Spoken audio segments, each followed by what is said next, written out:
Kwa majina naitwa Msafiri Mkunda, ni afisa kilimo, mifugo na uvuvi halmashauri ya mji Kondoa. Nipo hapa kuwashukuru wakulima, wafugaji na wafanyabiashara wa mifugo kwa kufanikisha kumaliza mwaka wa 2025/26 mwaka wa fedha vizuri. Katika sekta ya kilimo, mifugo na uvuvi tumefanikiwa kuanzisha minada ya marudio katika mnada wa Iyori.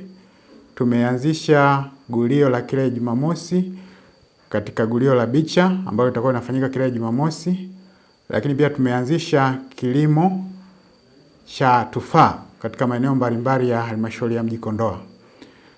Pia kwa mwaka wa fedha wa 2026/27 tunaendelea na mikakati ya kwenda kuboresha baadhi ya vyanzo vyetu vya mapato kama uanzishwaji wa mnada mipya, mnada wa Tampori, lakini pia kuanzisha mnada wa marudio katika mnada wa Mongoroma na magurio katika maeneo mbalimbali.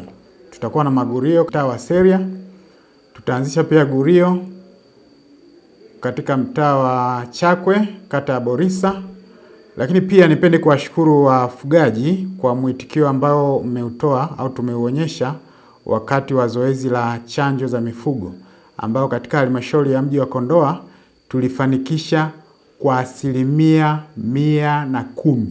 Yaani tulichanja mifugo mingi na ambayo imetoka nje ya halmashauri wa mji Kondoa.